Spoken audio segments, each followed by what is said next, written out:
Hello, my name is Patrick Walker. I'm the Vice President of Insights and Analytics at the market research company EEDAR.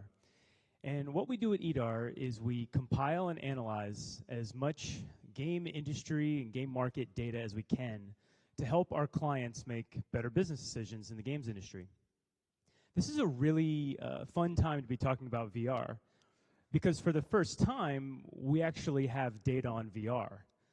There's been lots of talks about VR over the last years, but for the first time we really have market data. There's the premium headsets have been on the market now for 4 or 5 months, but not only that, we actually have consumer data as well. VR is something for everybody that's done it and tried it, and I'm sure many of the people in this room have. It's hard to ask somebody about VR if they've never done it. So survey data and consumer insights was kind of boring on VR until it had really hit the market.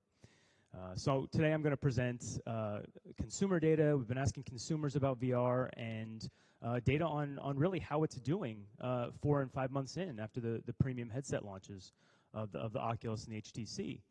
And use that to kind of look at a roadmap for where I think we might be going over the next 3 to 4 years. So this was a picture that I took at the GDC in March. This was the line for a single talk at GDC in San Francisco at the VR summits, right? So clearly VR is a hot topic right now. And part of the reason is because there's money flowing in. There's investment money coming into VR, and in a landscape where it feels like mobile's getting a little dry, Steam has thousands and thousands and thousands of indie games now, and it feels like that's a little tight too. I think people are seeing VR as the next big opportunity for game development. Magic Leap, the AR platform that can do these amazing photo visual images, makes up a lot of the funding that we've seen over the past several years. But even when you pull it out, you're still seeing an increase year over year in the funding that's going into VR. And it has people really excited. So what I'm not going to talk about today, though, as I talk about VR and AR, is Pokemon Go. Because I don't really think that AR is what is driving the success of Pokemon Go. Sort of like Snapchat, where you can change your face in the screen when you're taking a picture. The AR functionality in Pokemon Go is somewhat of a add-on. What's really driving it is GPS integration. Been trying to do that for a while, but for the first time, we really have a powerful native brand that has been able to take and make this just a viral phenomenon where you're getting that location-based gaming and you're getting the viral effects. We've done some preliminary research, and we find that after a week, less than 10% of players are even using the AR functionality on their phone in Pokemon Go, right?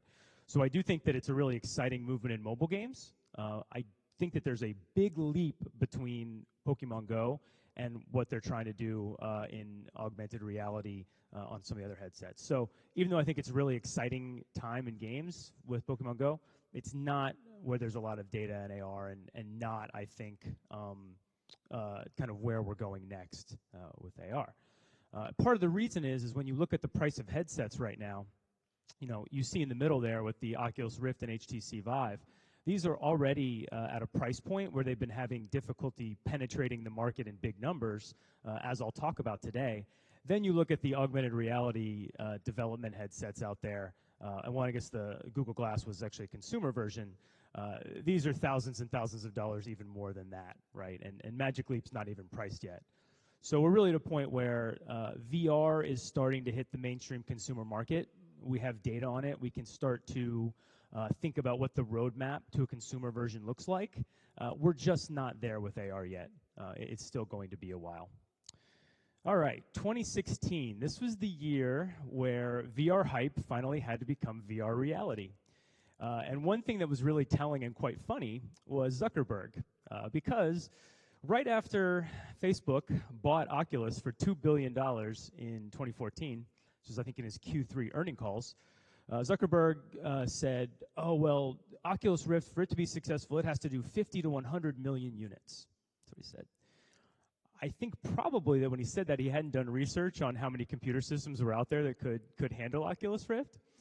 because in their 2016 call this year, now it's if we can do 1 million units lifetime, we'll be happy, right? So in 2 years, it's gone from we would love to do 50 million to 100 million units to if we can do 1 million, that would be fantastic. And if you look in, I think there's been a leak on kind of an internal email or something where it was like they'll be even happy to push like 400,000 even maybe. But what is true is that we finally have platforms that are offering great experiences, right? So if you look at the Metacritic scores, the average review scores of the 2 premium headsets that came out, they were really quite good. And this isn't just cherry picking. This was kind of the sites that, if you look across the board, they're getting all high review scores, right? For the Oculus, people were really liking the launch lineup. People were really liking the level of immersion. And then with the Vive, critics were really enjoying the room controls and the room environment and just the level of immersion that you get through those experiences. And as anyone who's developed the game and chased a Metacritic score knows, the green box means good, right? So all of the reviews for these systems were quite good, right? They're offering a great experience. So this has also led to a lot of great VR content at launch. There has been a lot of releases across a lot of different types of games, right? So this is looking at some historical platforms, right? How many titles did they have in the first 4 months after platform launch? See the 8th gen consoles down there, they're launching with 30 to 50 titles. Move and Connect launched with 20 and 30 titles. But we see that VR platforms have launched with a lot more, right? There right now are 96 games on the Oculus Store. Steam VR has 242 titles where the HMD is required, and then it's 279 on the Gear, and 77 that are announced for the PSVR, right? And I think if you go and you look at for the Steam VR optional and required, it's over 400, right? So there's lots of different games out there that people can play. Now, this has also been across a lot of different types of genres and game experiences, right? So we have more core experiences, things that are coming over from the console space, like action and shooter games. Mid-tier, kind of casual core, like sports, it's a little bit more mainstream. The rise of narrative, again, works really well in VR. It's seen a little bit of resurgence with Walking Dead, but narrative games have not been one of the leading genres for a long time, right? But they work really well in VR. We also have arcade experiences, but we're also seeing is the rise of new types of experiences, right? So we're getting a whole new genres that we haven't seen before. Experiential environment, right? There wasn't the games before you would just, maybe Myst was something like an experiential environment, although it was a puzzle game, but now a game will just be going in and experiencing an environment, right? And we're seeing those types of launches on these platforms. We're seeing about the same distribution across Oculus and Rift. So when you go in, you see that more have been released for the HTC Vive and the Steam VR platform, but that the distribution is about the same. Both platforms are having a lot of diverse types of experiences. One thing that is interesting, though, is look at that relatively low number for role-playing games, right? And part of that is it's difficult to make that level of immersion, that level of progression, and that level of depth in virtual reality, right? Just because of the development requirements.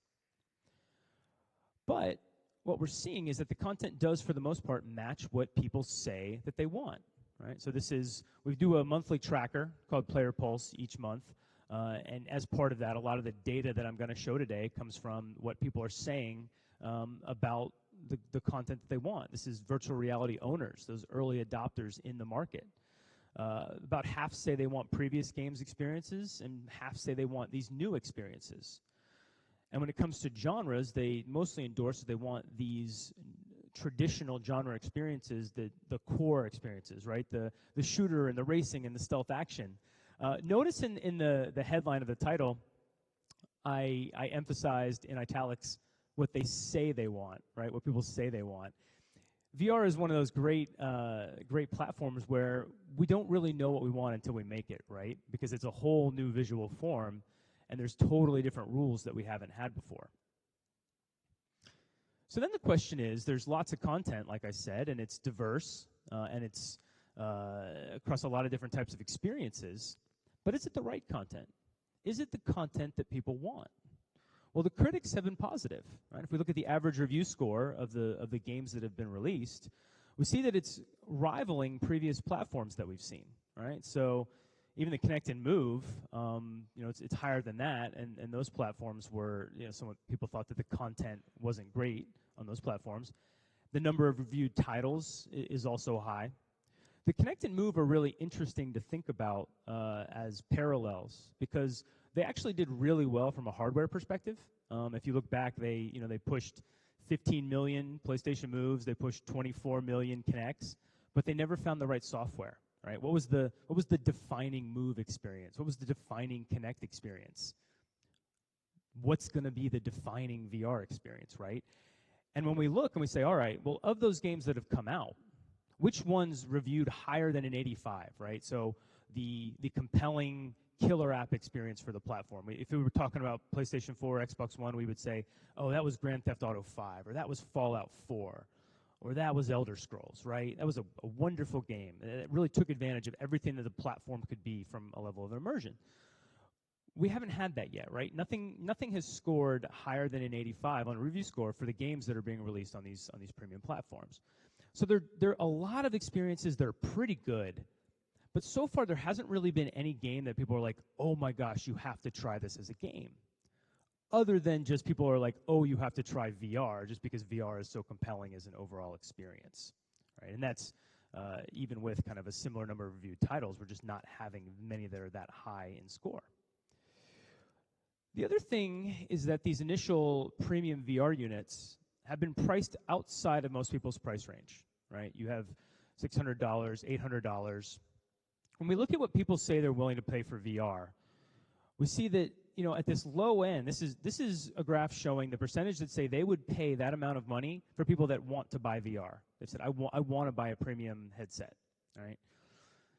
It's not a high percentage when you look at the price points of the Oculus Rift and the HTC Vive, right? These high-end units.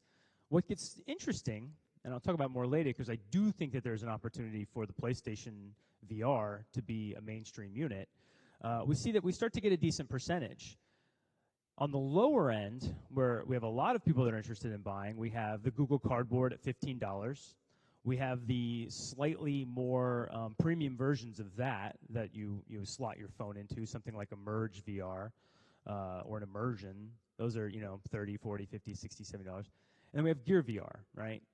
But what starts to emerge is three price points that really seem to work, right? You have your unit that's locking into your phone through a kind of a deeper integration with the handset manufacturer. That's a Gear VR. That's kind of that middle price point. You're going to have the lower price point for the, dropping into a kind of a viewer. And then there does seem to be an opportunity for Sony to push closer to a $300 price point where people really start to be more comfortable for something that goes into what is already an expensive PS4. And as you would expect, adoption has been limited by this, right? We are at a stage where we had our innovators, as your dev kits. Early adopters are the people that are willing to spend $800 to $1,000 on these kits. And as we typically see, this is the standard curve in technology adoption. You do have a little bit of a chasm while you wait for the technology to come to a point where an early majority comes in.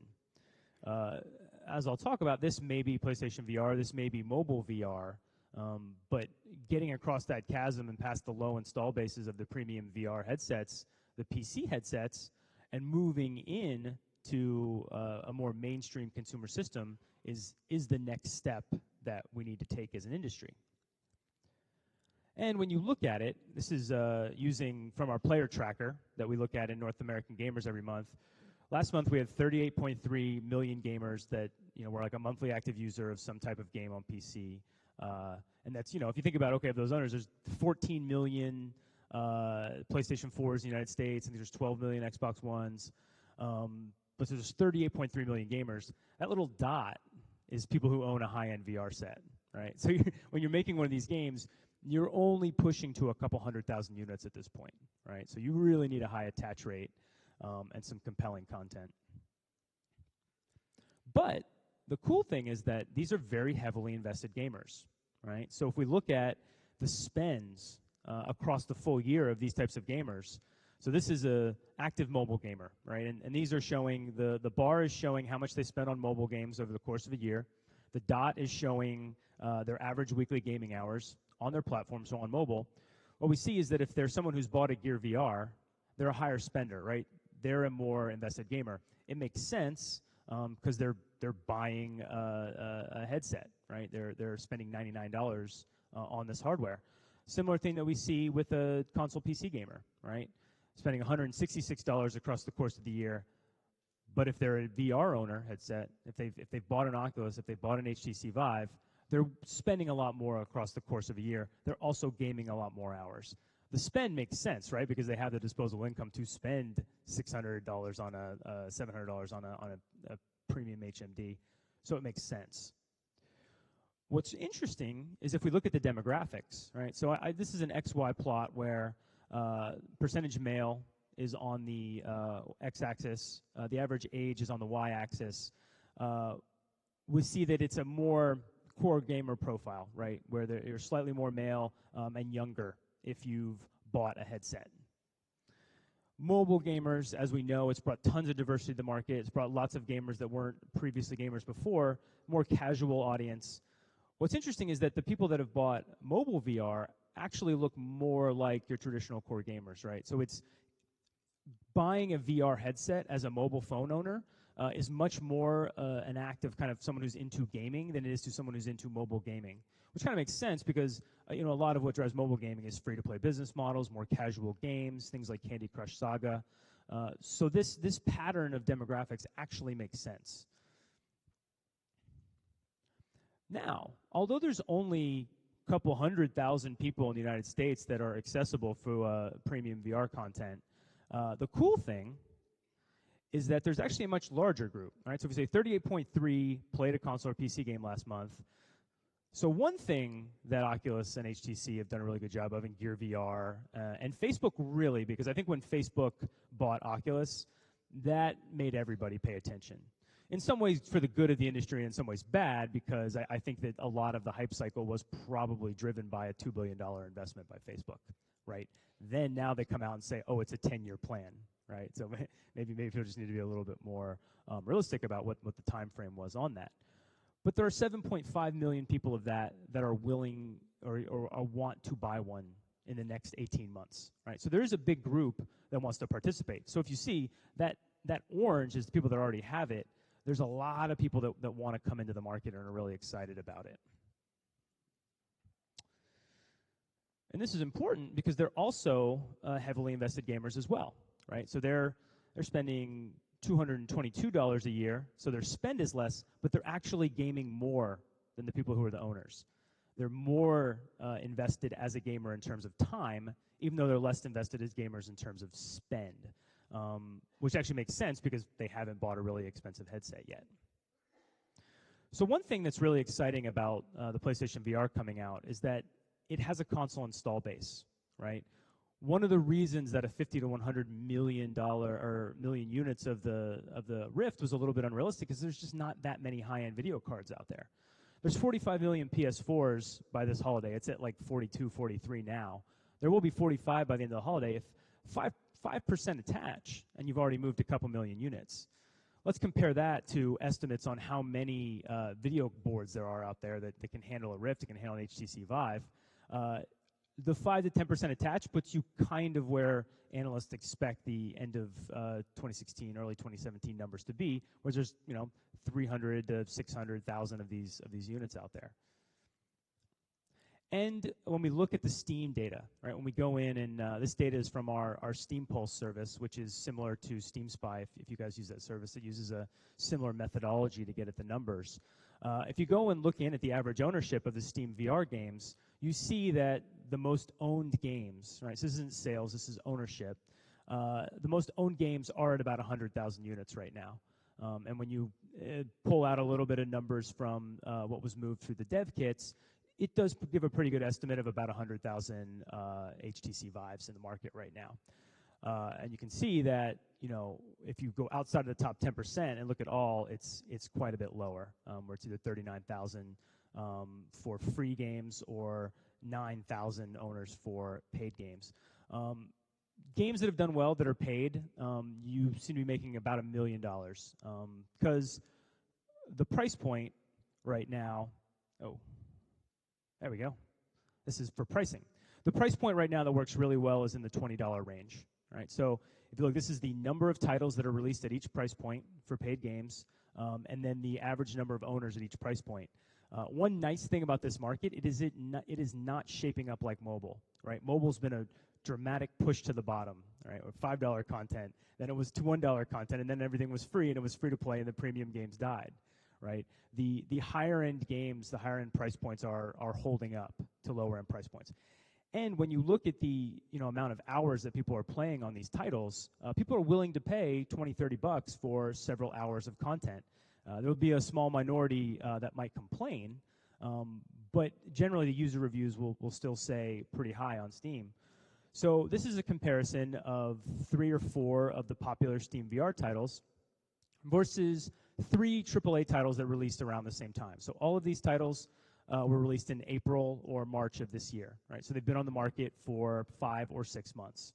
And what you see is that the number of average hours played for the VR titles, as you might expect, is 2 to 3 hours, right? And this is the most owned games, the most played games.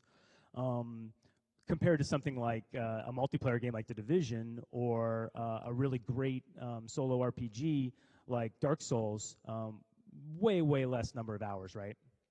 And what is cool, though, is that in terms of the percentage of people that are coming back and playing, this is the percentage of people that played in the last 2 weeks, it's still high, right?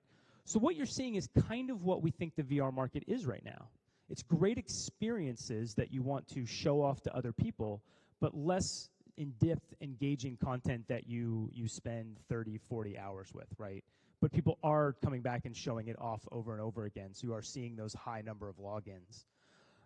Interesting is the one in the middle, which is virtual desktop, which has been an average of 13.6 hours per player. This starts to get into the idea of the killer app, right? Because people say, what is the killer app? This has played a lot more than other VR content, and you can see that the percentage of people that are active in the past 2 weeks is much higher too. There's a use case here, right? This is people pulling up their desktop and using it in VR in a way that starts to get at the idea of engagement. Because what we have to do is go from experiences to things that are engaging or useful, right? Things like a role-playing game, or things like a virtual business conferencing software or social communication. All of these stock photos that I'm going to use for the next several minutes of the talk are from a really great article, and I forgot to put the link in. Great, I'll have to add that for anybody that wants the deck later. But it was basically going through how great all the stock photos are in VR. So I've added some of them to my talk. So when I think about what you need to get to mainstream VR, I think that there's several Venn diagram circles, right? You need a good price point that people are comfortable to pay. I believe that it's that $50 to $100 for a mobile VR that is a headset that goes with your phone. I think that it's $200 to $300 for a more premium headset with PC and console. But there needs to be a price point that people are comfortable with. You need to have the immersion quality, right? The quality of the VR. It feels real. It doesn't make you sick. The cool thing is that, the reason that we haven't had VR until now is because VR really is kind of a 0-1 experience. If it's not good enough, it's awful. It makes you sick. We finally have the immersion that makes it great and makes it where people actually enjoy the experience. The final thing is the killer app, right? What is the thing? The guys at Magic Leap like to say, what's the thing? We want to be that device that's like your phone, where if you've driven 15 minutes from your house, you need to go back and get it, right? What is that going to be in the games industry that's such compelling content that people either need to play it or use it? So we've had the systems and the releases that have done the high level of quality, right? We have hit a low price point for some experiences, like Cardboard, Gear VR, and then also the experiences in between that are the more premium versions. What I think is exciting is that I think that on the horizon over the next 6 months, we start to have releases of platforms and systems that can start to bring this together a little bit, right? Because Daydream is Google VR's new initiative, right? They're doing a headset. They're doing a controller that's designed for VR. They're really trying to open the platform up, and I think the broad plan there is to eventually get it so every Android phone is using some type of headset. And they're really trying to push development content, right? So they're really pushing the idea of the killer app. The other one is PlayStation VR, right? So now we start to get that VR quality, that really immersive experience with a price point that's more realistic. So those two roadmaps come together in, I think two ways, two pathways. One, I think, is the idea of mobile VR and the killer non-gaming app, right? So this is over the next year where there's a lot of favors or positive things that make this a way that will be a possible roadmap. One is the high smartphone install base. I think Google's VR initiative that's coming up is really important. Device mobility adds a lot of use cases, right? So the fact that you can bring your headset with you and pop it on anywhere that you are adds a lot of functionality, adds a lot of potential use cases.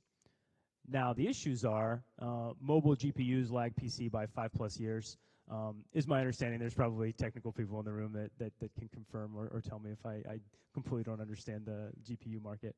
But then also that there is a quality market size trade-off. We will see that this holiday season, right?